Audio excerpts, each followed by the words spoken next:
Preliminarmente, antes de começar a nossa matéria, vamos apresentar o nosso próximo livro, Epístola aos Hebreus. Hebreus tem 13 capítulos, e neste livro nós comentamos Hebreus em 246 páginas. O nosso curso, para aqueles que estão nos vendo à distância, este curso já tem 16 anos de existência. Por nós aqui e pelas dezenas de núcleos que nós temos, já passaram milhares e milhares de alunos. É um curso que tem como objetivo ensinar a palavra de Deus àqueles que querem aprendê-la com dois objetivos: servir melhor ao rei e ao seu reino. Lembrando que em Babilônia, o rei Nabucodonosor determinou que fossem selecionados alguns dos jovens que vieram de Jerusalém. Esses jovens, todos, eram de descendência real. Na primeira turma, Babilônia levou apenas um grupo de jovens da família real. Então, eles já tinham um preparo. Mas Nabucodonosor exigiu que eles fizessem um curso de 3 anos, para servir no palácio do rei. Nós estamos diante de um rei muito maior do que Nabucodonosor. O nosso Deus é o Rei dos Reis, o Senhor dos Senhores. Então, para servi-lo, precisamos conhecê-lo e conhecer a sua palavra. Então, este é o nosso objetivo.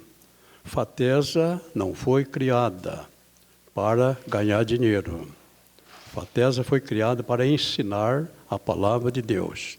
Isso nós temos feito ao longo desses cerca de 16 anos.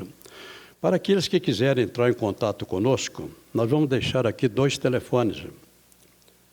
4401 3394. Repetindo, 4401 3394. E o outro, 99972 0904. Repetindo, 99972 0904. Todos aqueles que, porventura, quiserem entrar em contato conosco, você tem aí os nossos telefones. Como o curso é um curso rotativo, todos os alunos estão no mesmo nível. Nós estamos terminando Atos dos Apóstolos. Agora, todos que estão matriculados conosco estão terminando esse livro.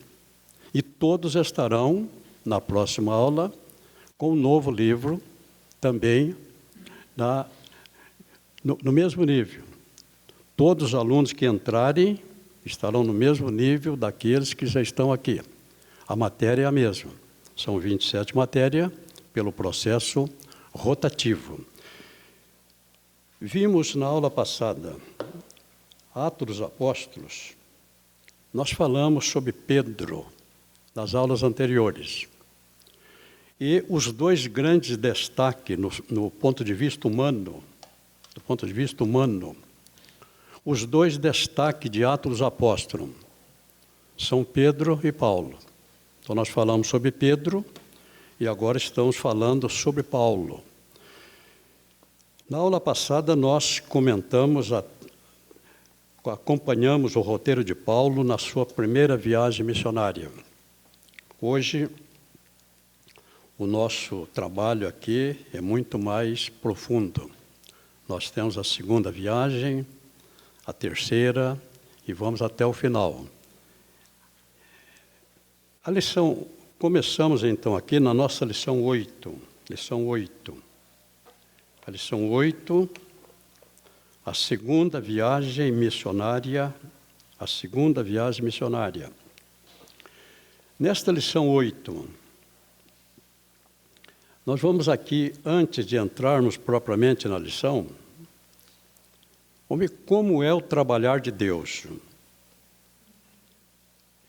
Paulo era um homem que tinha um preparo muito bom. E um dia Barnabé precisou de um auxiliar. Está no capítulo 11 de Hebreus. Barnabé, pastor da igreja de Antioquia, precisava de um auxiliar. E ele foi a Tarso à procura de Paulo. E ele entregou a Paulo um convite para ser o seu auxiliar. O Barnabé era o pastor, Paulo seria, por assim dizer, o co-pastor. E nós mostramos a humildade de Paulo. Comparando do ponto de vista humano, não há como comparar o preparo de Paulo com o de Barnabé. Mas Paulo aceitou o convite.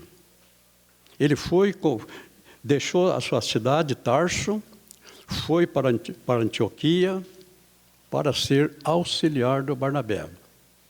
E a Bíblia diz que durante um ano eles ensinaram naquela igreja. Depois nós vamos ver a primeira viagem missionária. Barnabé sai como líder. Mas no decorrer da viagem, nós percebemos que houve uma mudança. Quem se destacou em todas as cidades foi Paulo. E agora, nessa segunda viagem, a iniciativa é de Paulo.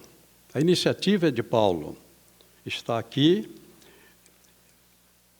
capítulo 15, versículo 36. Alguns dias depois, disse Paulo a Barnabé, tornemo-nos a visitar nossos irmãos por todas as cidades em que anunciamos a palavra do Senhor. A iniciativa é de Paulo. Então, quando nós colocamos a nossa vida na mão de Deus, Deus procura nos honrar. O próprio Jesus, houve uma inversão. Paulo começou como auxiliar e agora Paulo é o líder. A iniciativa dele aqui da segunda viagem foi Paulo que tomou. E ele vai então convidar o Barnabé. E vemos aqui ainda que tornemos a visitar nossos irmãos por todas as cidades em que anunciamos a palavra do Senhor, para ver como estão. Nós dissemos, dos 5 dons ministeriais dados por Jesus, Efésios 4:11, e Ele mesmo deu uns para apóstolos, outros para profetas, outros para evangelistas, outros para pastores e outros para doutores ou mestre. Cada ministério deste, há um trabalho específico. Para cada um desse ministério, há um trabalho específico.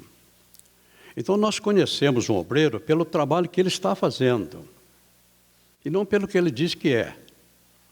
Qual seria o trabalho do apóstolo? Nesta viagem, Paulo vai à quarta etapa do ministério dele. Primeira etapa do trabalho de um apóstolo: abrir igrejas onde não existem igrejas. Na primeira viagem, Paulo abriu igreja em muitas cidades. Esse é o primeiro trabalho. Segundo trabalho: ensinar a palavra de Deus, estruturar essa igreja na palavra de Deus. É a segunda missão do apóstolo, estruturar a igreja na palavra de Deus. Terceira missão: colocar um pastor, colocar alguém para cuidar da igreja. Feito isto, o apóstolo vai para um outro lugar, dar sequência à sua missão.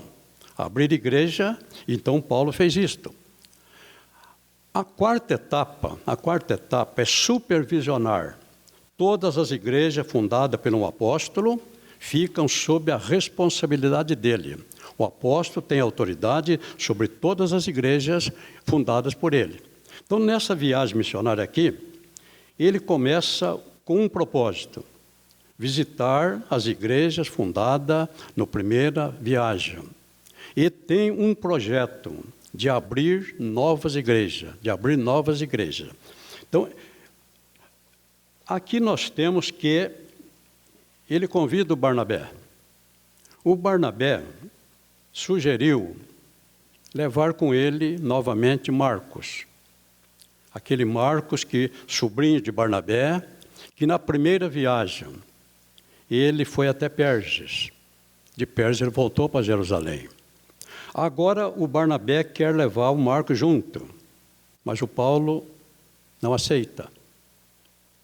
E aqui diz que houve entre os dois uma grande contenda. Mas nenhum dos dois cedeu. Como não chegaram no acordo, Barnabé começou uma outra viagem missionária junto com Marcos. Barnabé foi para Chipre. Agora, perceba que o Barnabé foi para Chipre. Paulo, na sua segunda viagem, não vai atrás do Barnabé, não. Barnabé foi para Chipre. Vamos imaginar desse lado. Paulo foi nesta outra direção. A seara é grande. Não há necessidade de um obreiro ficar batendo cabeça com o outro. Então, Paulo partiu numa direção contrária. Mas Deus já tinha preparado para Paulo um novo companheiro. A beleza é isto, a obra de Deus. O Senhor, quem está aqui cuidando, é o Espírito Santo. Então, é só deixar na mão dele que ele faz direitinho. Já havia um novo companheiro para Paulo. Esse homem se destacou na igreja de Jerusalém. Ele exercia o cargo ministerial de profeta. Mas para levar as conclusões do concílio, eles precisavam escolher alguém para acompanhar Paulo e Barnabé. E a igreja escolheu dois obreiros de Jerusalém. Um dos dois era Silas. Silas seguiu com Paulo. Silas, depois, ao que parece, ficou em Antioquia. Então, Deus, a obra não é do homem. E esse obreiro já estava preparado. Quando Paulo precisou de um novo companheiro, o Silas estava pronto. É assim que funciona a obra. A obra tem um dono. O dono da obra é Jesus. Então, se nós deixarmos o Espírito Santo trabalhar, a gente é mais feliz. O propósito de Paulo nesta viagem, era o seguinte: e Paulo, versículo 40, e Paulo, tendo escolhido Silas, partiu, encomendado pelos irmãos, à graça de Deus. O propósito de Paulo era visitar as igrejas fundadas por ele na primeira viagem e abrir novas igrejas. E ele começa, é claro que Paulo, todo homem de Deus, não age sem planejamento. Nós temos que ter projeto. O Paulo não ia sair sem um projeto. Ele fez um projeto. Ele elaborou um roteiro. Ele sabia o que ele queria fazer. Então é claro que o Paulo, um homem responsável, fez um projeto para essa viagem. E ele começa executando o seu projeto, visitando as igrejas fundadas na primeira viagem. E chegou a Derbe, e Paulo, tendo escolhido Silas, partiu encomendado pelos irmãos, à graça de Deus, e passou pela Síria e Cilícia, confirmando as igrejas. Passou pela Síria e Cilícia, confirmando as igrejas. E chegou até Derbe e Listra. Perceba que ele está cumprindo seu primeiro plano. Ele saiu com um projeto: visitar as igrejas fundadas na primeira viagem missionária. Ele está cumprindo seu projeto. Chegando em Listra, nós vamos ter que abrir aqui um parêntese. Na primeira viagem, Listra, num primeiro momento, eles foram endeusados. A cura de um paralítico, os habitantes da cidade pensaram que eles eram deuses e queriam adorá-los. Houve uma grande recepção. Com dificuldade, eles evitaram o culto que queriam prestar a eles. Mas, na sequência, eles foram espancados. O negócio inverteu. Mas nessa cidade, havia duas, dentre os muitos que aceitaram Jesus, nós destacamos duas mulheres. Essas mulheres ficaram na história: Lloyd e Eunice, avó e mãe de Timóteo. Timóteo era, na primeira viagem, essas duas mulheres se converteram. E certamente o Timóteo também. Ele era um adolescente. E, com a partida, ele viu o que aconteceu com Paulo. A Eunice estava presente, a Lloyd estava presente, Timóteo estava presente. Eles viram o que aconteceu com Paulo. Foi espancado e deixado como morto. A igreja orou por ele, o Senhor o levantou, ele prosseguiu. Mas esta viagem marcou Timóteo. A maneira, a conduta de Paulo certamente marcou Timóteo. E eu posso imaginar que o Timóteo passou a ter um sonho. Um dia, ser um obreiro, como era Paulo. Porém, lá em Listra, tão distante de Jerusalém, tão distante de Antioquia, ao que parece, a possibilidade dele se destacar era nula. Ele poderia pensar: se eu pudesse ir para Antioquia, se eu pudesse ir para Jerusalém. Mas ele queria, parece que o Paulo impactou esse jovem.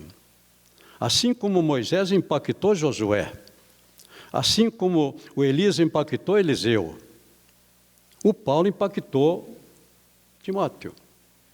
O obreiro deve procurar fazer isso. Que o jovem sinta o desejo de ser igual ao seu pastor. Sinta o desejo de ser igual ao seu pastor. Para Timóteo, a possibilidade era nenhuma. Mas quando Deus está na causa, o impossível acontece.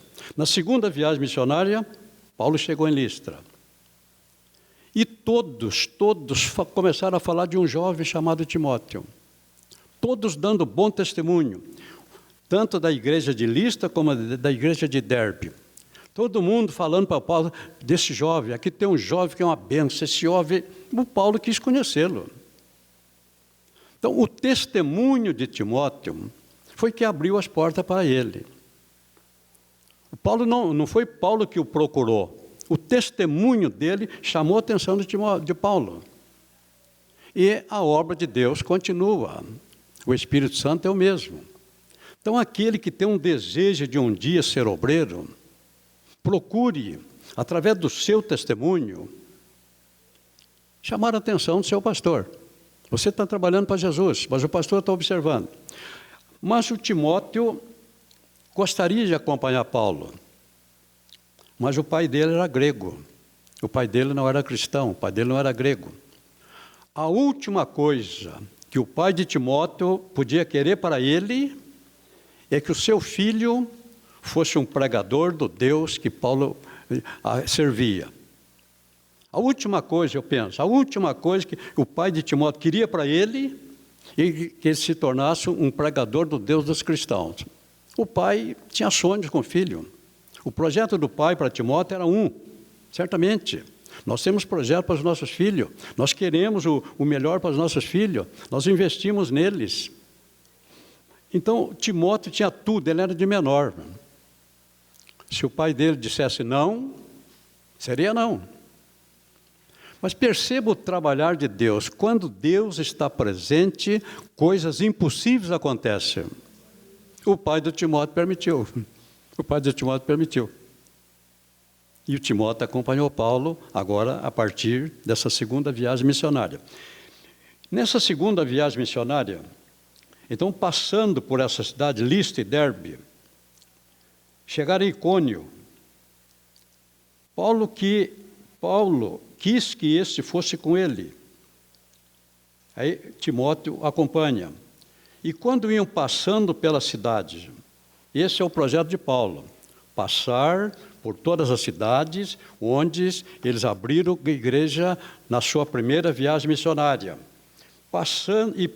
E quando passando pelas cidades, lhes entregavam para ser observados os decretos que haviam sido estabelecidos pela igreja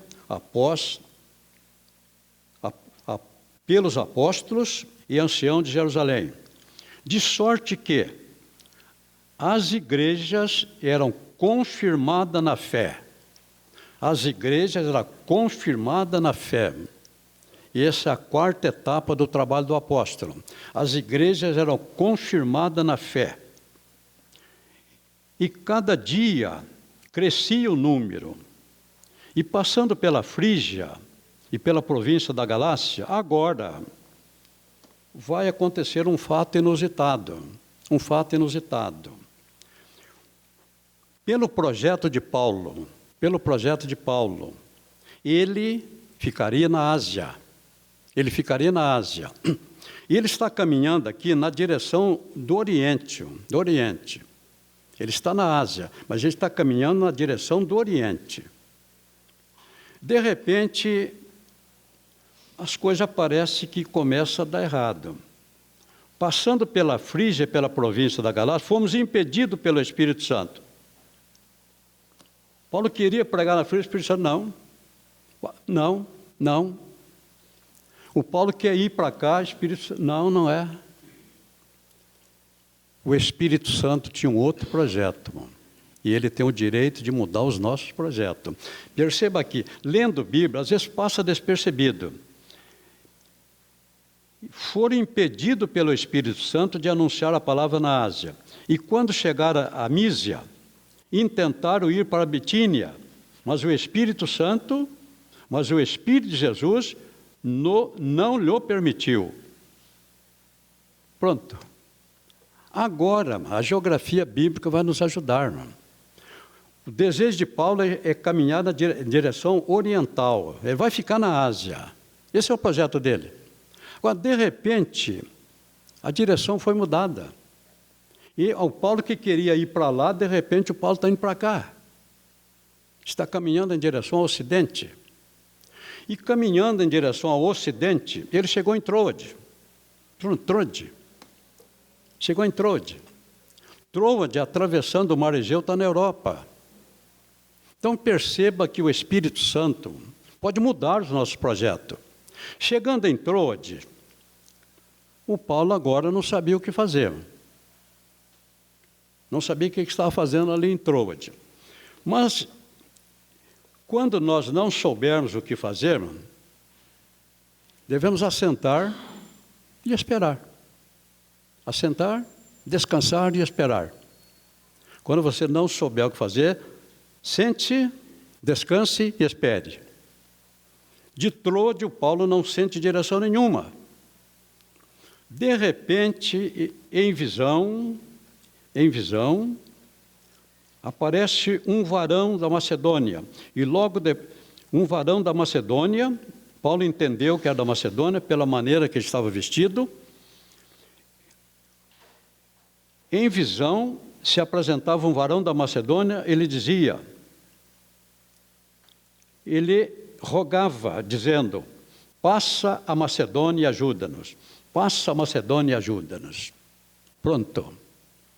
O Paulo entendeu qual era o projeto do Espírito Santo. O Paulo entendeu para onde ele teria que ir, irmão. É para Macedônia. Para Macedônia. E perceba aqui que e logo depois desta visão, eu vou abrir aqui um parentezinho para isto. Logo depois dessa visão, eles estavam lá parados, não sabia o que iam fazer. Sentaram e esperaram. Agora o Espírito Santo dá as coordenadas. Através de uma visão, aparece um varão da Macedônia. Passa a Macedônia e ajuda. E perceba aqui o detalhe. Logo depois desta visão, procuramos partir para a Macedônia, concluindo que o Senhor nos chamava para lhes anunciarmos o Evangelho. E saindo de Troade, fomos correndo. Esse correndo aqui, irmão, não significa que eles foram correndo fisicamente. Vamos entender isto aqui.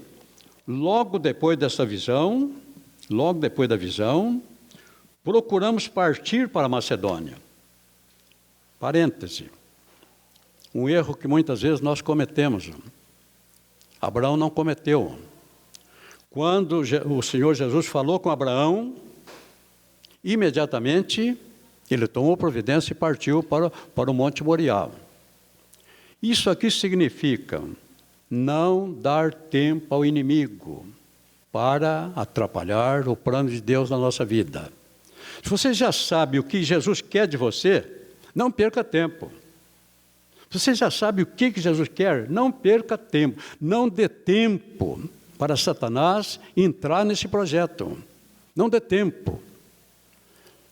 A partir do instante que souberam, ele diz aqui, logo depois dessa visão, procuramos partir para a Macedônia e fomos correndo.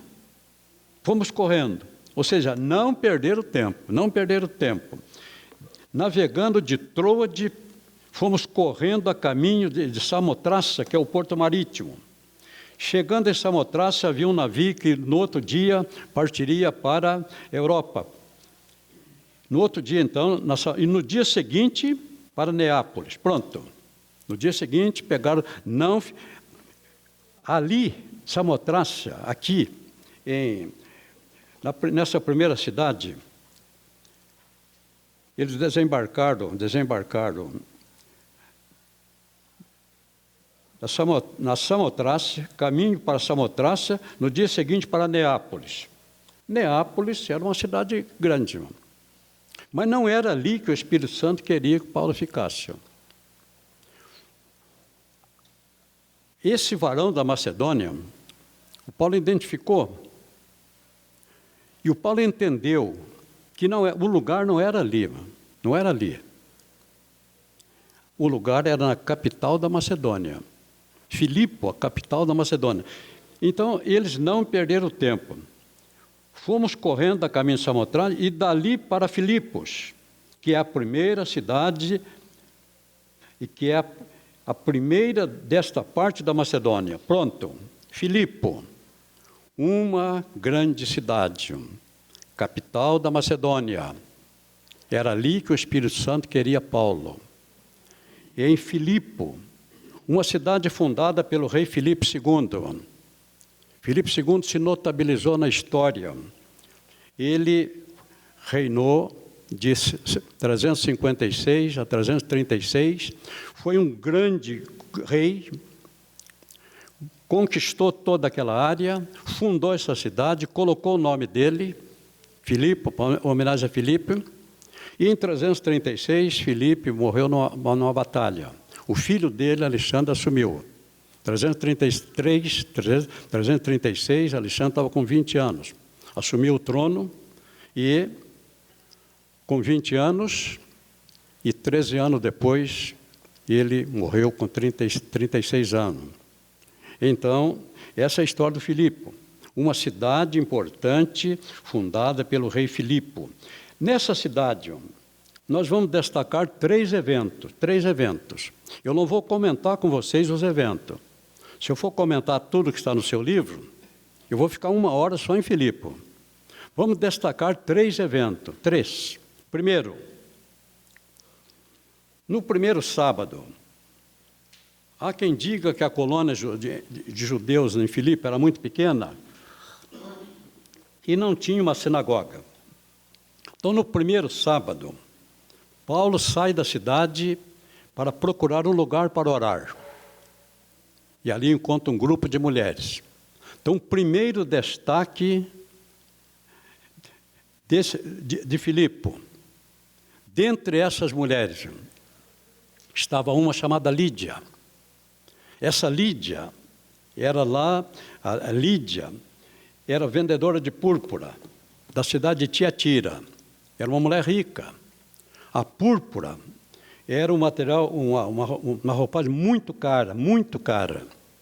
A púrpura era feita de um molusco que vivia no fundo do mar, tanto do mar Mediterrâneo como do mar Egeu. Então, para extrair, para pegar esse molusco, tinha que mergulhar e ir ao fundo do mar, e naquela época não tinha equipamento de mergulho como nós temos hoje. Então, era um trabalho muito difícil e a púrpura se tornava um tecido muito caro. Somente pessoa muito rica podia usar. Até que o imperador Nero proibiu que somente ele podia vestir de púrpura. Nero chegou a esse ponto. Ele proibiu que além dele, ninguém podia vestir de púrpura. Então, era uma mulher rica. E essa mulher estava lá em Filipe a negócio. E essa mulher foi a primeira mulher que se converteu na Europa. Então, o primeiro detalhe, a conversão da primeira mulher em território europeu. E na casa dela foi fundada uma igreja. A primeira igreja na Europa foi fundada na casa de uma mulher. Nós vamos ver isso depois, Paulo passou a se hospedar ali.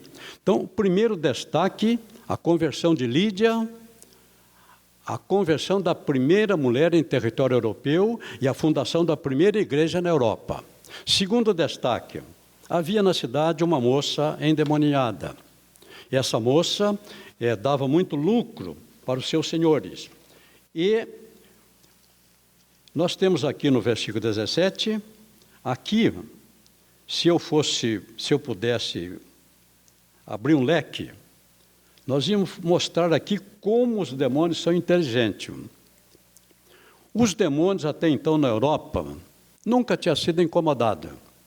A Europa estava inteiramente dominada por eles. Agora chega lá um homem de Deus. O demônio sabe que com aquele homem ali não dá para competir com ele. O demônio sabe. Então o demônio vai usar aqui uma tática. Se você não pode combater, procura se aliar com ele. E é isto que muitos obreiros hoje ainda não entenderam. Perceba aqui que esta seguindo a Paulo e a nós, o Lucas está escrevendo, ele se inclui aqui os demais, essa seguindo a Paulo e a nós, clamava dizendo, estes homens que nos anunciam o caminho da salvação, quando convém, o demônio fala a verdade. Quando lhe convém, o demônio fala a verdade. E a mentira é um instrumento dele. Então, tem obreiro aí que às vezes está expulsado de demônio, quer que o demônio fale a verdade. O demônio fala a verdade que a pessoa quiser que ele fale. Ele não tem obrigação nenhuma. Não, eu não vou aqui abrir um parênteses, senão não vou ficar aqui. Mas conhecendo isso aqui, evita muita meninice. O demônio, quando convém, ele fala a verdade. Estes homens que anunciam a salvação são servos do Deus Altíssimo. Pronto. Agora, se fosse um obreiro, fosse um crente inexperiente, ele ia se sentir importante. Ele ia usar o testemunho, vocês estão vendo? Vocês conhecem essa moça? Todos vocês conhecem essa moça? Ela está dizendo que nós somos servos do Deus Altíssimo e que nós pregamos a salvação. Homem de Deus, irmão, não precisa da ajuda de demônios. Homem de Deus não precisa da ajuda de demônio. Paulo não aceitou ajuda. Imediatamente ordenou que o demônio saísse, e o demônio saiu. Agora, esta moça que dava muito lucro aos seus senhores, vai criar um problema muito sério. Então, segundo destaque, a libertação de uma endemoniada. Terceiro destaque, a primeira prisão de Paulo. Eu não vou discorrer para você. Paulo foi preso, açoitado em praça pública, colocado no cárcere, muito seguro, e perto da meia-noite aconteceu um milagre. Não vou comentar com vocês. Através da prisão de Paulo, o carcereiro se converteu. Nós vamos ver pela primeira vez um homem importante romano ajoelhado nos pés de dois judeus. E através dele, a família dele foi salva. Então, o terceiro destaque, a salvação desta família naquela noite. No dia seguinte, os juízes foram libertá-lo. Agora, ele fez uso do seu direito. Mandou libertá-lo e disse, olha, diga aos juízes que nós somos romanos. Nós fomos presos, açoitados e somos romanos. Agora nós vemos que os juízes foram lá pedir clemência para ele. Eles não poderiam, em hipótese nenhuma, ter feito com Paulo o que eles fizeram. E o Paulo, no espírito de perdão, aceita a desculpa, perdoa e segue caminho. Deixando Filipe, Paulo agora vai para Tessalônica, 160 quilômetros. Existem nesse caminho várias cidades. Mas a tática do Espírito Santo era colocar Paulo num centro para onde havia muita cidade que dependia daquele lugar. Tessalônica é a capital, uma grande cidade. Então Paulo chega a Tessalônica. E no primeiro sábado, Paulo está na sinagoga. Ele oscila com as costas toda cortada. No primeiro sábado, estão na sinagoga. Nós abrimos aí no livro um parênteses para uma reflexão. Paulo e Silas tinha tudo para parar para pensar. Deu tudo errado. Parar para pensar. Será que nós estamos no caminho certo? Mas Paulo não tinha dúvida nenhuma, não. Ele não parou. Primeiro sábado estava na sinagoga. Aqui se diz que durante 3 sábados ele esteve na sinagoga. Agora, nós não podemos pensar que ele ficou só 3 sábados. De repente, a multidão começa a chegar. De repente, muita gente aceita a mensagem de Paulo. Há um grupo já de pessoas convertidas, o trabalho começa a crescer. Paulo vai dizer, escrevendo aos Filipenses, capítulo 4, isso no ano 62, e nós estamos aqui no ano 49, entre 49 e 52 nessa viagem, ele vai agradecer aos filipenses que uma e outra vez mandaram ajuda financeira para ele em Tessalônica. Então nós não sabemos quanto tempo ele ficou em Tessalônica, mas a igreja começou a crescer. Logo, os judeus se movimentaram novamente para prender Paulo.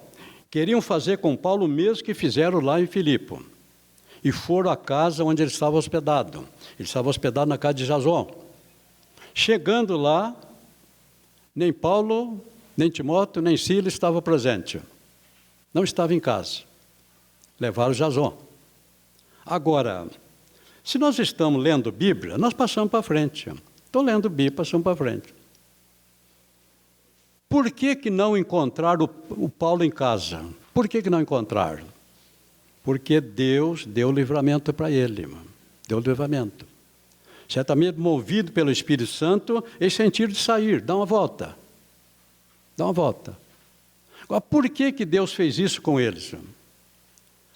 Em Tessalônica não havia um carcereiro para ser salvo. Em Tessalônica não havia um carcereiro para ser salvo. Lá em Filipos foram presos porque havia um carcereiro para ser salvo. Mas lá em Tessalônica não havia. Então o Senhor Jesus não permitiu que eles fossem castigados de graça. Houve o livramento. Deu para entender? Se a gente não presta atenção, a gente não entende.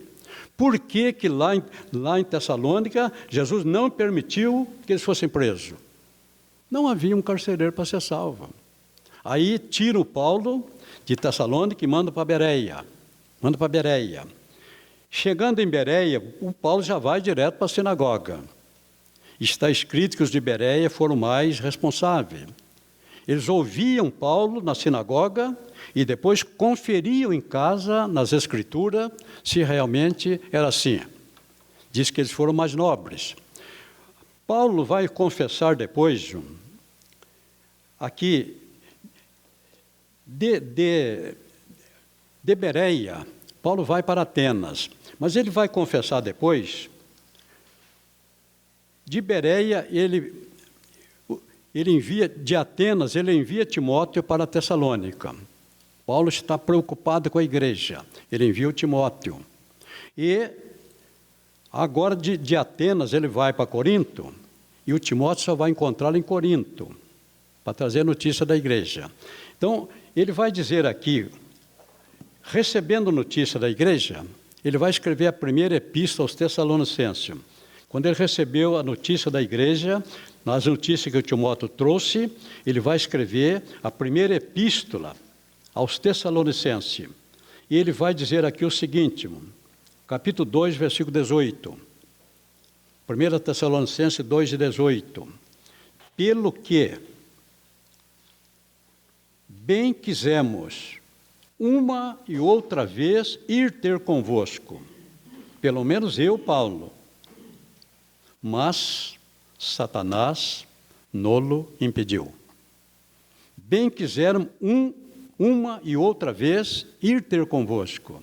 Ele queria voltar para Tessalônica. Ele estava preocupado com a igreja. Ele deixou lá uma igreja formada por novos convertidos, uma grande multidão. Agora o Paulo ficou preocupado. Ele precisava estar lá, ele precisava cuidar da igreja. Então, uma vez ele foi impedido, a segunda vez ele foi impedido. Satanás impediu. Agora, as pessoas vão perguntar, Satanás pode impedir um homem de Deus de fazer a obra de Deus? Se Jesus permitir, pode. Aqui Jesus permitiu.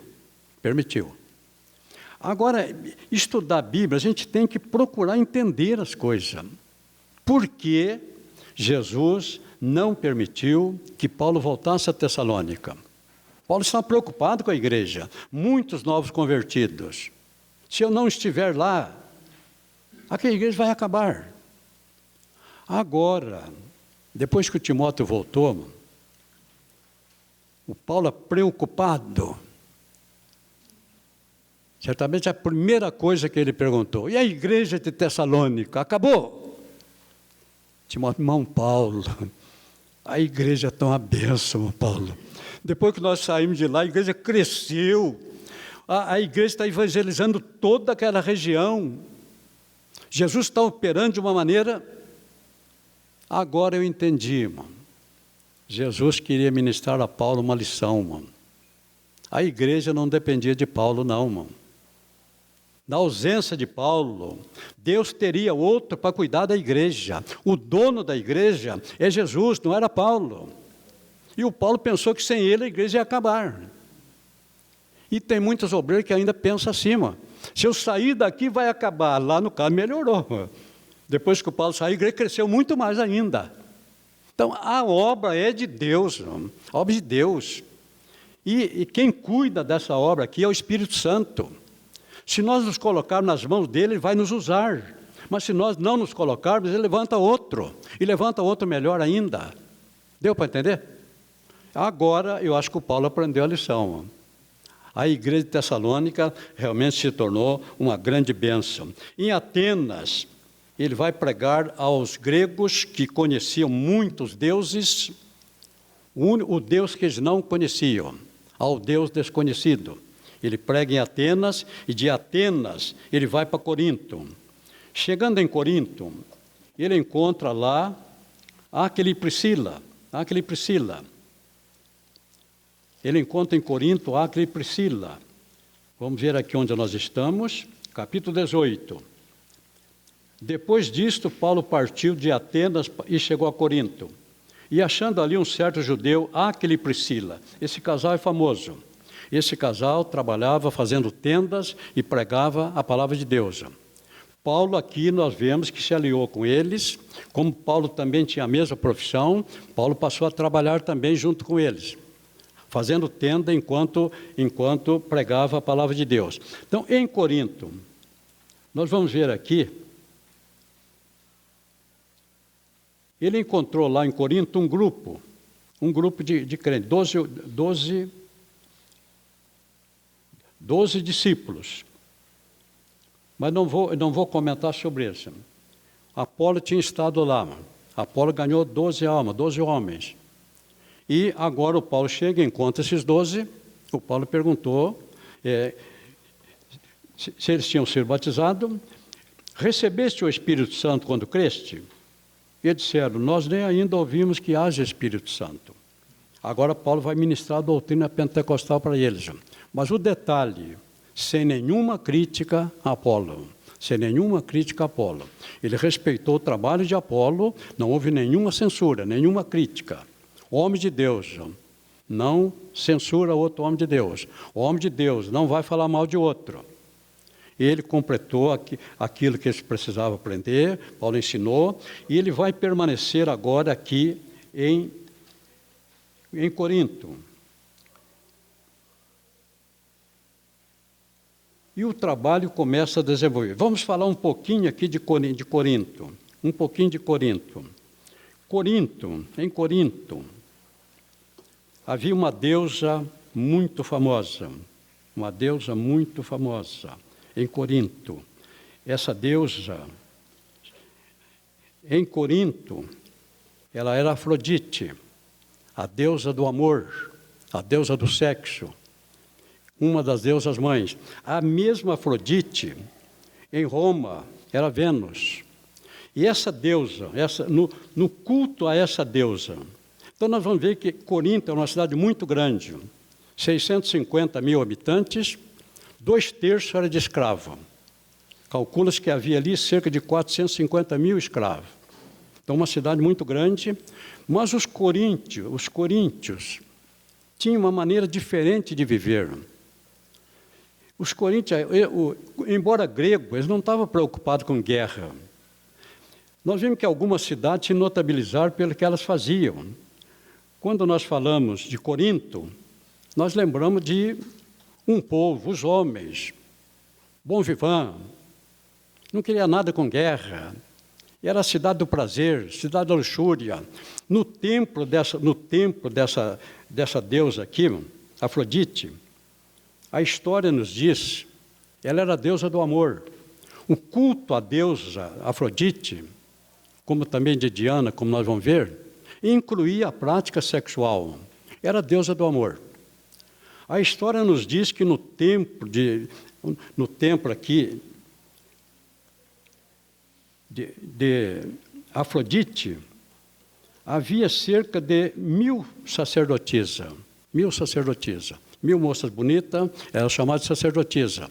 Vinha homem de todos os lugares adorar em Corinto. Eu acredito que as mulheres até ficavam felizes. O meu marido é muito religioso. Todo ano ele faz uma viagem a Corinto, só para adorar a deusa.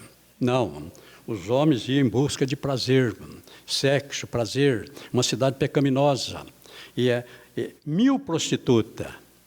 E cada uma mais bonita que a outra. O templo dela aqui, Afrodite, vamos ver aqui,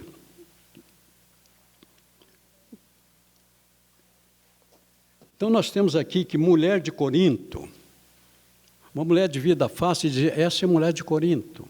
Quando o jovem praticava o seu primeiro ato sexual, se dizia que ele foi corintianizado.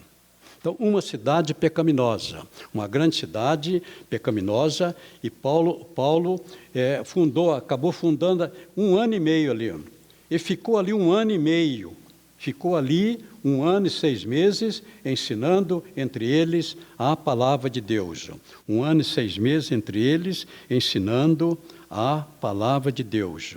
Depois Paulo vai partir. Perceba que ficou ali 1 ano e meio. Depois Paulo deixa Corinto e no retorno ele para na cidade de Éfeso. Agora, se a gente não presta atenção na geografia, Paulo deixou Corinto, na sequência ele está em Éfeso. Corinto está na Europa. Hoje é a Grécia. Corinto está na Europa. Éfeso está na Ásia. Éfeso está na Ásia. Para ir de Corinto para Éfeso, tem que atravessar o mar Egeu. E foi isso que os filhos de Cloé fizeram, para levar a Paulo os problemas que estavam acontecendo na igreja de Corinto. Chegando em Éfeso, eles querem que ele permaneça ali, mas Paulo alega algumas razões e diz que, querendo Deus, ele voltaria. Querendo Deus, ele voltaria. E nós sabemos que Deus queria. Agora, na sua terceira viagem missionária, agora no capítulo 19, e sucedeu que, enquanto Apolo estava em Corinto, Paulo, tendo passado, terceira viagem, ele chega Paulo, tendo passado por todas as regiões, chegou a Éfeso. E achando ali alguns discípulos. Assim, foi em Éfeso que ele encontrou esse discípulo. E perguntou: recebeste o Espírito Santo quando creste? Então, foi em Éfeso. Agora nós vamos ver que ele começou ensinando na sinagoga. E logo depois da sinagoga, ele passou 3 meses, ele passou para uma escola de Tirano. Ele vai permanecer em Éfeso 3 anos. Isso ele revela no capítulo 20 aos anciãos de Éfeso. 3 anos em Éfeso. E o ministério de Paulo aqui foi um ministério muito, muito grande. Deus começou fazendo grandes maravilhas. Isto durou o espaço de 2 anos, de maneira que todos que habitavam na Ásia ouviram a palavra do Senhor Jesus, tanto judeus como gregos. E um grupo de jovens, 7 filhos de Cefas, vendo como Paulo expulsava demônios, eles entenderam que havia uma senha. Eles prestaram atenção como Paulo fazia, e o Paulo sempre usava essa senha. Em nome de Jesus. Falaram, essa é a senha. E resolveram também expulsar demônio. Em nome de Jesus a quem Paulo prega. Não tem senha não, irmão. Tem que ter Jesus na vida, tem que ter o Espírito Santo morando em nós.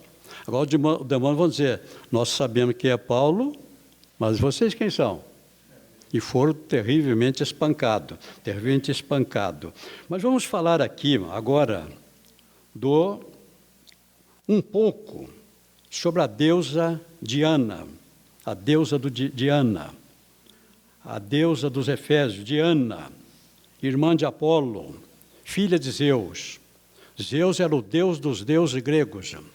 Quando Roma dominou a Grécia, Roma levou todos os deuses para Roma e mudou o nome de todos eles. O Zeus, em Roma, recebeu o nome de Júpiter. Então, Júpiter para os romanos é o mesmo Zeus para os gregos. E Diana, assim como Apolo, era filha de Zeus. E segundo os habitantes de Éfeso, ela era uma imagem que caiu do céu. Diana tinha um poder muito grande nessa cidade, muito grande. O templo de Diana era uma das 7 maravilhas do mundo antigo. Em Éfeso, havia 2 das 7 maravilhas do mundo antigo.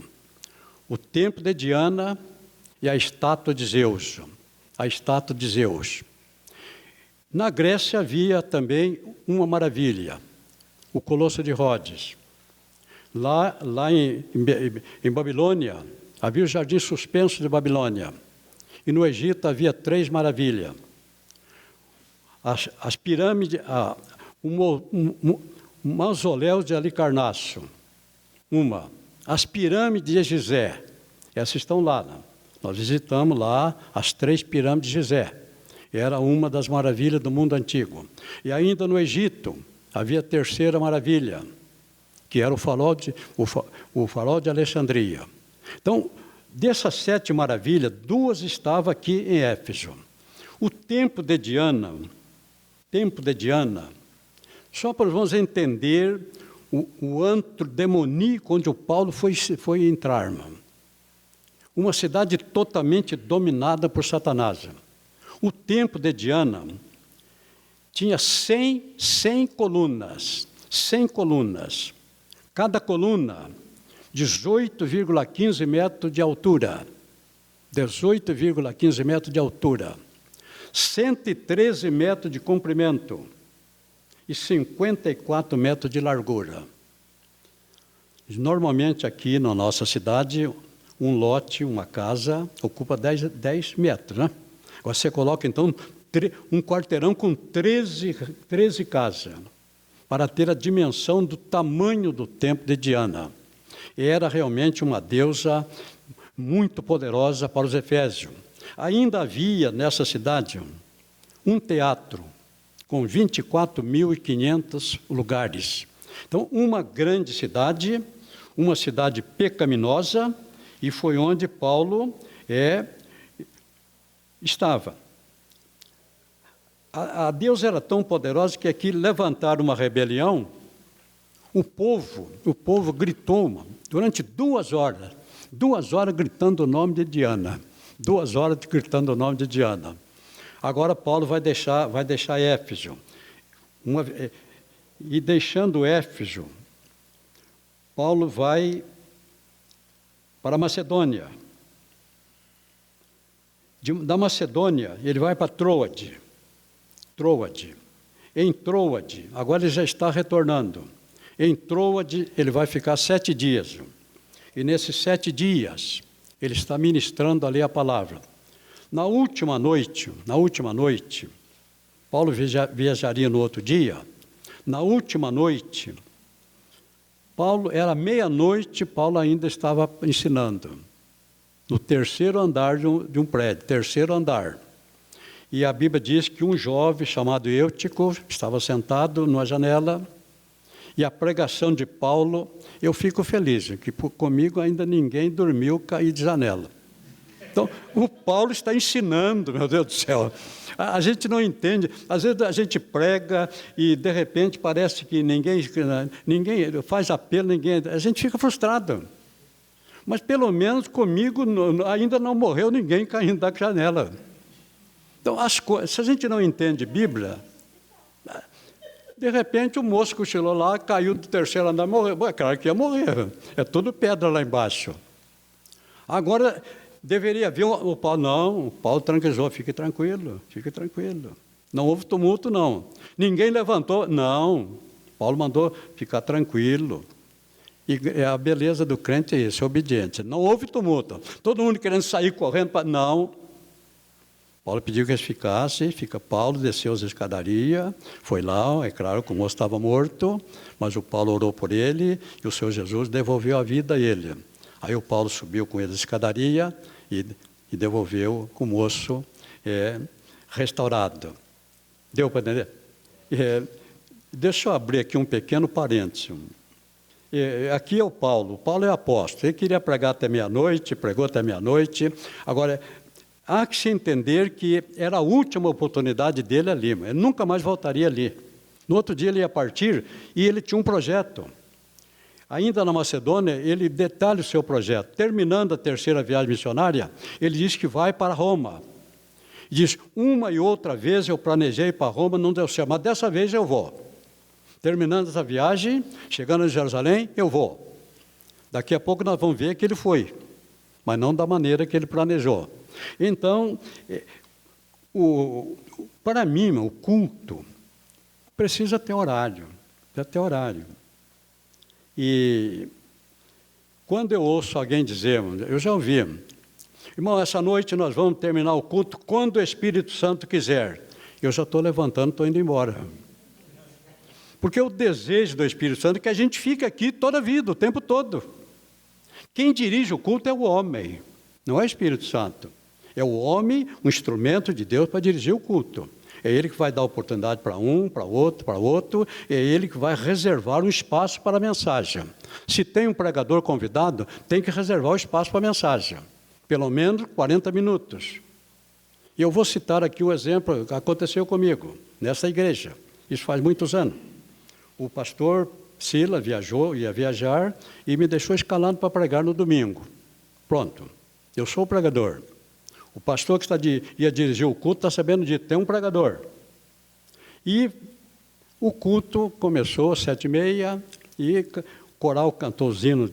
Depois o pastor começou a dar oportunidade para dar testemunho. Um foi no púlpito, deu testemunho, o outro e mais outro, cantou um hino, 2 hinos, 10 hinos, e o tempo está passando. Eu estou lá esperando a minha vez. O tempo está passando. O culto costumava terminar às 9h. Então, depois que muita gente cantou, muita gente deu testemunho, o que não é normal aqui numa igreja grande. 10:50, o pastor anunciou: agora vamos ouvir a mensagem pelo irmão Antônio Sebastião. Eu levantei e disse: irmãos, eu acreditando que nós temos 10 minutos para o término, eu vou arquivar esta mensagem e vou apenas fazer uma leitura aqui da palavra para não ficar sem a palavra. Então, li um textozinho, pronto, encerrei. 5 minutos, eu encerrei. E eu acredito que esse pastor aprendeu a dirigir o culto. Então, não vamos fazer como Paulo fez. Se pudesse morrer alguém, ou se chegar o marido de uma mulher que não é crente, 10h da noite, o culto não terminou ainda. Aí, de repente, chega um marido bravo aí, entra bravo na igreja, aí se der para dominar o demônio que está nele, está tudo bem. Mas se não der, vai ter escândalo. Deu para entender? Precisa haver ordem, A obra de Deus tem que ter ordem. Agora, despedindo, Paulo pega o navio. Esse navio não atraca em Éfeso. Esse navio atracou em Mileto e vai demorar ali uns dias. Paulo manda buscar todos os obreiros da cidade de Éfeso. Capítulo 20 de Atos. Paulo faz uma despedida, uma prestação de contas e uma despedida. Ele sabe que não voltará mais para aquela região. Então, essa despedida está no capítulo 20. Você pode, é claro que você conhece, Paulo fez uma prestação de conta do seu ministério, uma despedida, e deixou as últimas recomendações para os obreiros. Seguindo viagem, Paulo agora retorna para Israel e desembarca em Cesareia, um grande porto marítimo. Capítulo 20, o Paulo vai hospedar na casa de Filipe, o evangelista, aquele mesmo Filipe, que há muitos anos atrás, inclusive por causa do Paulo, ele teve que fugir de Jerusalém com a sua família, apenas com a roupa do corpo. Todos os que ficaram em Jerusalém tiveram que fugir com a roupa do corpo, ficaram ali apenas os apóstolos. Esse homem tinha um motivo para ter uma mágoa do Paulo, mas ele recebeu o Paulo como irmão. Houve uma festa, havia que ser 4 filhas donzelas que profetizavam, uma casa e uma bênção. Então ele não guardou ressentimento nenhum, não. Agora, se fosse quando Paulo chegou, irmão Paulo, o irmão não me conhece, né? Mas eu conheço o irmão. Aí ia relembrar, tirar a casca, não se faz isso. Então nós vemos aqui que houve uma reunião amistosa, uma bênção. Paulo agora vai para Jerusalém, os apóstolos recebem, os apóstolos procuram de todas as maneiras apoiá-lo, mas sabem que Paulo está correndo risco. E eles procuram ajudar Paulo da melhor maneira possível. Mas quando Paulo está no templo, alguém de uma das cidades onde o Paulo esteve reconhece o Paulo. E começa um escândalo, lá dentro do templo. Começa um escândalo lá, apontando Paulo, é esse o homem que anda por toda parte, falando contra Deus, e levanta um motim. Tira o Paulo do templo para ser apedrejado. Eles vão matar o Paulo. Mas, quando Jesus está na história, as coisas acontecem. O tribuno Lísia, um tribuno é um comandante superior. Perceba que todos os centuriões ali estão sob o comando dele. Quando ele viu aquele motim, ele procurou saber o que era, imediatamente pegou lá um grupo grande de soldados, foi lá e resgatou o Paulo das mãos deles. Eles iam linchar o Paulo. Resgatou o Paulo.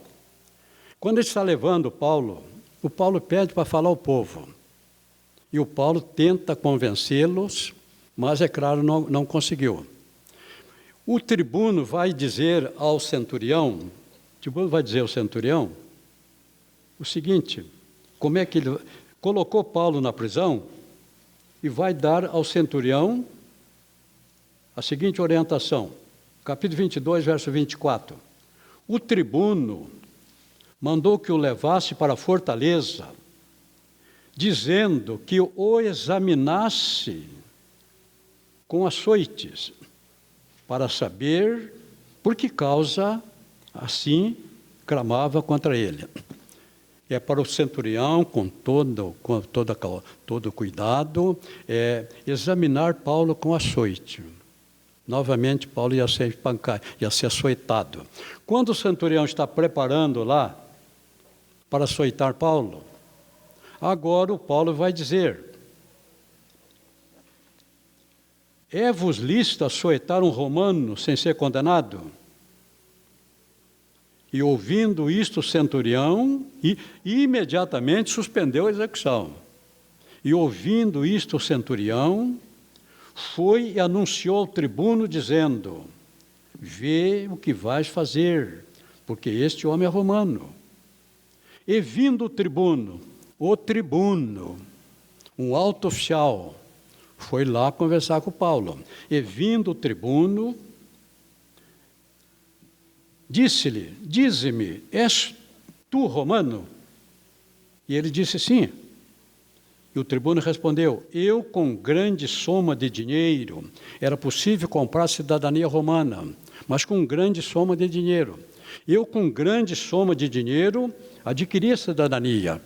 O Paulo diz: eu sou de nascimento. Agora, a responsabilidade do tribuno se tornou muito grande. Agora, voltando lá a Filipe, por que Paulo não se identificou lá? Quando levaram ao juiz, por que o Paulo dizia: eu sou romano? Se ele dissesse que era romano, o que ia acontecer? Mas o Paulo não disse nada, Paulo não disse nada. Se ele dissesse que era um romano, ele não ia ser espancado, não ia ser colocado na prisão, não. Mas Jesus tinha um projeto com ele lá na prisão. Eu acho que Jesus, não sei se o Paulo esqueceu que era romano, ou se Jesus falou com ele: não se identifique. Ali, o projeto de Jesus era colocar Paulo lá na prisão. Tinha um carcereiro para ser salvo. Então, o Paulo não se identificou. No outro dia que ele se identificou. Então, aqui, ele se identificou. Agora, o centurião, o tribuno, está com a responsabilidade. Se esse homem aqui, romano, for linchado pelos judeus, ele vai pagar com a vida dele. Então, agora, ele procurou dar a Paulo uma segurança máxima.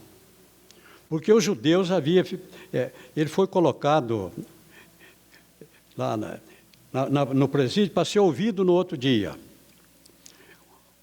40 judeus, esses judeus são terríveis. Cerca de 40 homens. Esses 40 homens fizeram um voto de não comer e não beber nada enquanto não matasse Paulo. Não comer e não beber nada enquanto não matasse Paulo. E foram conversar lá com o sacerdote, sugerindo que no outro dia criasse uma circunstância, dizendo ao tribuno que o Paulo precisava ser interrogado mais uma vez, que ele precisava ser levado até o sinédrio. Agora veja o trabalhar de Deus. Enquanto ele estava tramando isto, passando para o sacerdote, dizer ao tribuno, para levar Paulo no outro dia, Paulo tinha que ser tirado da prisão, ser levado. Jesus colocou o sobrinho de Paulo ali perto dos homens. Então, enquanto eles estão lá conversando, tramando, o menino está ouvindo. Se a gente entender o que é ser crente, a gente vive a vida mais feliz. Perceba como Deus faz as coisas. Eles vão tramar alguma coisa contra Paulo. Jesus coloca o menino lá perto dele para escutar a conversa. Deu para entender? A gente lê Bíblia, a gente decora a Bíblia, a gente não percebe a profundidade. O menino ouviu, foi correndo lá contar para o Paulo. O Paulo pediu a ele, vai lá e conta para o tribuno. Mas como é que um tribuno vai receber um menino judeu? Como é que um tribuno vai receber um menino judeu? E ele é um alto oficial. Tem um menino judeu que quer conversar com ele. Quando disseram ao tribuno, tem um menino aí que quer falar. O tribuno imediatamente mandou entrar. Mandou entrar. E o menino, pegou o menino pela mão, pegou o menino pela mão, levou num canto. E o menino contou para ele a cilada. Deu para entender? Como é que um tribuno vai interromper o seu trabalho para ouvir um menino judeu? Se fosse o sumo sacerdote, talvez nem o sumo sacerdote não ia receber. Mas as coisas, quando Deus está no negócio, o impossível acontece. Agora o tribuno, naquela noite, ele teria que tirar o Paulo dali. Ele convocou 2 centuriões. 2 centuriões são 200 soldados, e ainda mais um reforço, como você viu aí. Ele tinha que tirar Paulo ali em segurança máxima, porque o Paulo... para levar Paulo para Cesareia. Aí leva Paulo para Cesareia. Lá é entrega ao governador e Paulo vai ficar agora em segurança máxima.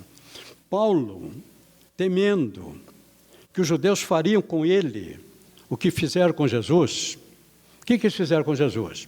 Prenderam Jesus, interrogaram Jesus, julgaram Jesus, condenaram à morte. Mas eles não podiam executar. Levaram para o governador sempre atendia o pedido deles. Havia um relacionamento bom. Levaram Jesus para o governador. E o governador decretou a pena de morte. Paulo percebeu, eles vão fazer isso comigo. Eles vão me interrogar, eles vão me julgar, eles vão me condenar, eles vão me levar para o governador e o governador vai mandar me executar. Então Paulo apelou para Roma. Como cidadão romano, ele apelou para ser julgado por Nero. Essa foi a tática que o Espírito Santo deu a Paulo. Então, agora, ele vai ficar 2 anos preso, 2 anos em Cesareia, esperando o navio para levá-los. 2 anos depois, chegou um navio. Esse navio está levando muitos prisioneiros para Roma. E pega mais o Paulo e aquele grupo ali. Nesta viagem, que eu não vou poder comentar com vocês, deu tudo errado. Houve uma grande tempestade e o navio depois se partiu, o navio naufragou. Agora, Jesus, durante esse período, Jesus apareceu para Paulo, disse a Paulo que ele seria levado para Roma, disse a Paulo que ninguém ia ser morto, ele ia poupar a vida de todos, e agora vamos ver um detalhe. O importante é da gente estudar a Bíblia e não apenas ler. Houve um outro homem no navio. O navio, Jonas embarcou no navio. Jonas está no navio. Viu o que aconteceu? De repente veio um vento, veio um tremendo temporal, o navio ia afundar, porque o Jonas estava no navio. Fugitivo da presença de Deus. Ele estava no navio. Porque o Jonas estava no navio, todos poderiam morrer. Todos. Até que, por encontrar uma solução, Jonas pediu para jogá-lo no mar. Se não jogasse o Jonas no mar, todos morreriam, porque naquele navio estava um homem fugindo da presença de Deus. Mas neste navio está um homem de Deus. Todos foram preservados, porque ali nesse navio havia um homem de Deus. Deu para entender? Isso é Bíblia, isso é Bíblia. Não é para a gente decorar. Agora, chegando na ilha de Malta, 276 pessoas do navio. 276. Agora fazem uma fogueira, estão aquecendo. O navio afundou. Uns saíram a nado, outros pegaram um pedaço de madeira, todos se salvaram. Porque Jesus tinha dito a Paulo que não ia morrer nenhum, todos se salvaram. Agora Paulo está aquecendo e de repente há uma grande multidão, e nessa ilha havia uma víbora que até aquela data, toda pessoa que a víbora picava, morria mesmo. Até então, ninguém tinha sobrevivido. Aí a víbora, no meio de tanta gente, quem é que a víbora vai picar? Se alguém disser para você que ser crente é fácil, não acredita não, mano. Coisas impossíveis acontecem na vida do crente, meu Deus do céu. Com tanta gente, a víbora vai picar o Paulo. Pronto, picou o Paulo. Agora todo mundo sabe que não tem, vai morrer. Aí todo mundo fica torcendo, vai cair, não vai cair. Tá. Mas eu penso que o Espírito Santo soprou no ouvido do Paulo. Paulo, Salmo 118, versículo 17. Paulo, Salmo 118, versículo 17. Aí o Paulo se lembrou. Não morrerei, mas viverei. Não morrerei, mas viverei para contar as maravilhas do Senhor. Pronto. Não morreu, não morreu. Agora vê, se você acompanhou aí, o que aconteceu na ilha. De repente, um dos homens mais importantes da ilha acolheu Paulo. E o pai desse homem está gravemente enfermo, a Bíblia diz, com muita febre e desinteria, acamado. Paulo chega lá, ora por ele, ele foi curado. A notícia correu por toda a ilha. E a Bíblia diz que veio gente de toda parte doente, o Paulo orou por todos, e todos que vieram foram curados. O Paulo foi um agente abençoador daquela ilha. Homem de Deus.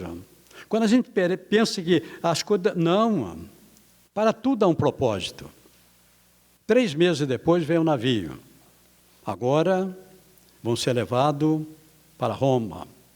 Chegando lá, o centurião, Júlio, entrega todos os prisioneiros para o general, mas ao que parece ele faz um pedido sobre Paulo. Esse centurião foi altamente influenciado por Paulo. Ele deve ter contado ao general a história do Paulo. E o general permitiu que o Paulo pudesse ficar numa prisão domiciliar, se ele pudesse pagar o aluguel de uma casa. O Paulo aceitou. Ele vai ficar ali 2 anos, esperando julgamento. E quem vai julgá-lo é Nero. Nero foi imperador de 54 a 68. Nós estamos aqui no ano 62. Ele vai ficar 2 anos. Nesses 2 anos, Paulo tinha permissão para receber todas as pessoas. Ele estava guardado 24 horas. Ele não podia sair dali, mas ele podia receber todos os que quisessem falar com ele. E na prisão, ele escreve 4 epístolas. Gálatas, Efésios, Filipenses e Filemão. 4 epístolas da prisão. Depois de 2 anos, ele foi julgado por Nero.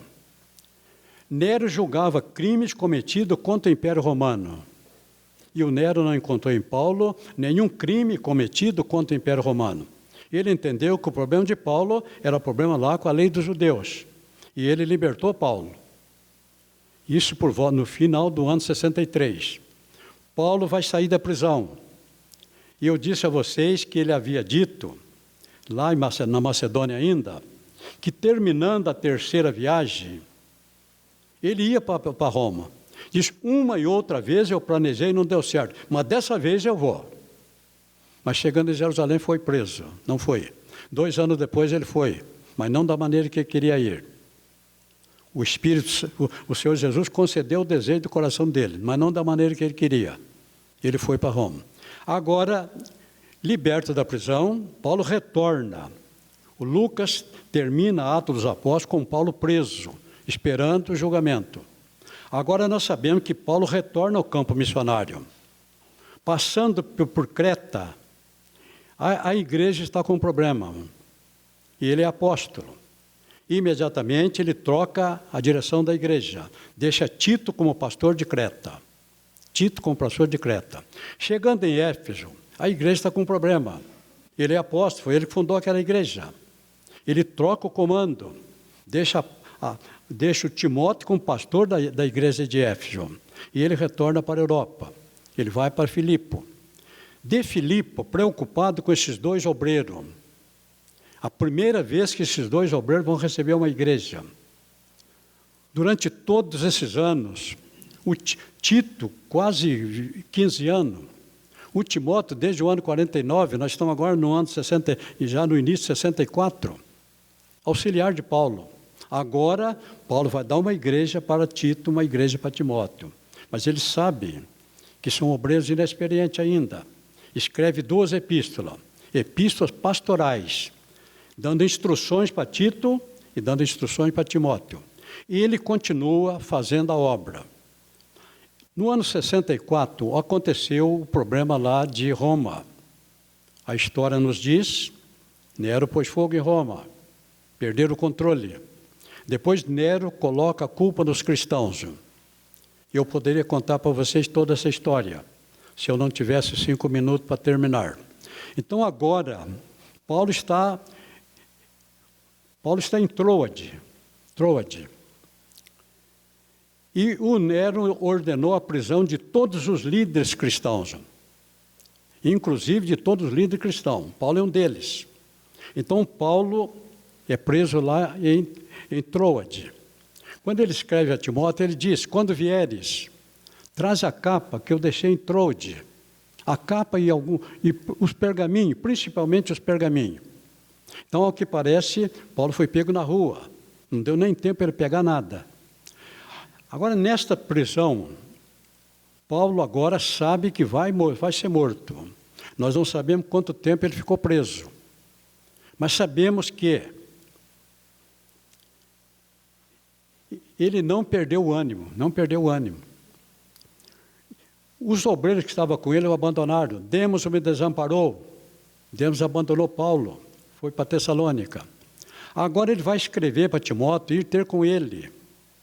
E perceba que ele vai reconhecer o ministério de Marco. Lá em 2ª Epístola de Timóteo, diz, quando vier, traga o Marcos, porque ele me será muito útil para o ministério. Percebe? Se dependesse do Paulo, nem o evangelho de Marcos nós não teríamos, não. Então, muitas vezes, o obreiro também comete erro. Nós não sabemos se Timóteo chegou lá em tempo, não sabemos. Sabemos que ele foi julgado e condenado à morte, como já se era de esperar. Como romano, ele não podia ser crucificado. Os romanos haviam outro método. Romanos, eles decapitavam. Então, Paulo foi decapitado. Cortaram a cabeça do Paulo. Mas ele disse um pouquinho antes, combati, e veja aqui a despedida dele.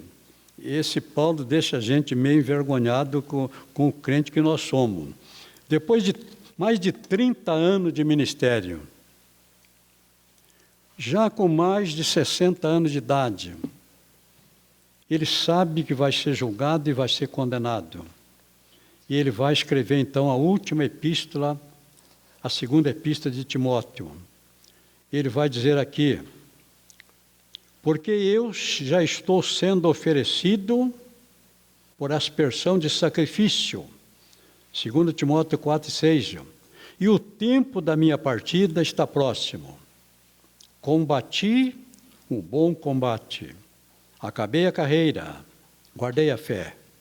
Desde agora, a coroa da justiça me está guardada, a qual o Senhor, justo juiz, me dará naquele dia, e não somente a mim, mas também a todos os que amarem a sua vinda. E nesse todos, nós estamos inclusos. Esta é a despedida de Paulo. Ele teve um fim feliz. E esse fim feliz, assim que a cabeça dele foi cortada, o seu espírito e a sua alma estavam no paraíso. E está no paraíso ainda, esperando até o arrebatamento da igreja. No arrebatamento, nós, os que estiverem vivos, serão transformados. Todos os que morreram em Cristo ressuscitarão. Então, juntos, iremos para o céu. Então, quando nós chegar, o Paulo vai chegar junto conosco lá. Deu para entender? De uma certa forma, da forma que foi possível, nós passamos para os irmãos os principais acontecimentos havidos no ministério de Paulo. Agora, o livro é seu. Toda vez que você precisar de consulta, 80% daquilo que você vai precisar, você encontrará no seu livro.